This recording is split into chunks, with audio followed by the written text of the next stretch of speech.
दोस्तों नमस्कार। केंद्र की मोदी सरकार भले ही रोजगार मुहैया कराने का दम भरती हो, लेकिन जमीनी हकीकत यही है कि अधिकांश युवा बेरोजगारी के कारण भूखे पेट सोने पर मजबूर हैं। देश का युवा अपनी डिग्रियां फाड़ने और जलाने को विवश हो चुका है। बेरोजगारी का आंकड़ा बढ़ते बढ़ते इतना विकराल और भयावह रूप धारण कर चुका है कि इसका सामना करना हम सब के लिए एक बहुत बड़ी चुनौती है। CMIE के ताजा आंकड़े बताते हैं कि सिर्फ एक महीने में जुलाई 2021 के मुकाबले अगस्त 2021 में 15 लाख रोजगार के अवसर कम हो गए। बेरोजगारी की दर 6.96% से बढ़कर 8.32% पर पहुंच गई है। रिपोर्ट यह बताती है कि शहरी बेरोजगारी जो जुलाई में 8.30% थी, वो अगस्त में 9.78% पर पहुंच गई। अजीम प्रेमजी यूनिवर्सिटी की एक रिपोर्ट को अगर हम माने तो मार्च अप्रैल 2020 के दौरान लॉकडाउन के चलते लगभग 10 करोड़ लोग बेरोजगार हो गए। जून 2020 तक अधिकतर वर्कर मजदूर काम पर लौटे, लेकिन 2020 के एंड तक जाते जाते 1.5 करोड़ लोगों को फिर भी कोई काम नहीं मिला।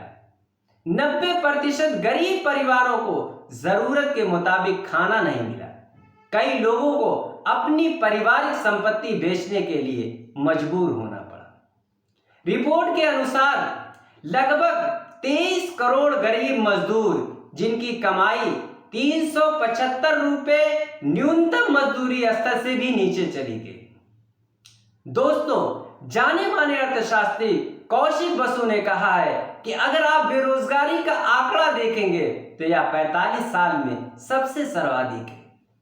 पिछले 45 वर्षों में कभी भी इतना अधिक नहीं रहा जिसमें शिक्षित और युवा बेरोजगारी का भी ग्राफ बढ़ा हुआ है। उन्होंने कहा है मोदी सरकार का $5 ट्रिलियन इकोनॉमी बनाने का सपना आने वाले 4-5 वर्षों में साकार होना असंभव है, क्योंकि उसकी गणना US डॉलर के आधार पर होती है। दोस्तों, भारत एक युवा देश है। 65% आबादी इस देश की युवा है, जिसमें 30% लोग बेरोजगार हैं।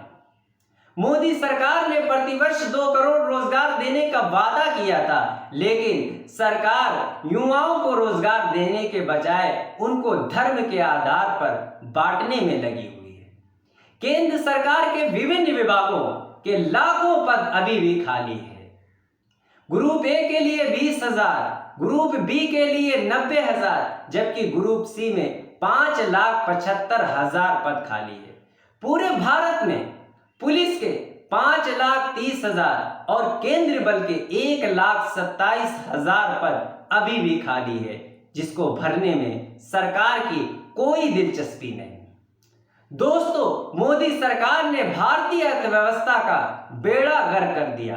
बिना सोचे समझे लागू की गई नोटबंदी और आनन फानन में लाई गई GST के कारण छोटे कारोबारी तबाह हो गए, करोड़ों लोग बेरोजगार हो गए, 97% परिवार की कमाई घट गई। सरकार रोजगार के अवसर बढ़ाने के नाम पर नए नए प्रोग्राम कागजों पर skill India, startup India, make in India चलाती है, लेकिन परिणाम के रूप में हम सिट डाउन इंडिया ही देखते हैं। बढ़ती बेरोजगारी के कारण युवाओं में भुखमरी और मानसिक अशांति फैल रही है, जिसका एक नकारात्मक परिणाम हिंसा, अपराध और आत्महत्याओं में बढ़ावा है। आज भारत में हर 55 मिनट पे एक छात्र आत्महत्या करने को मजबूर है।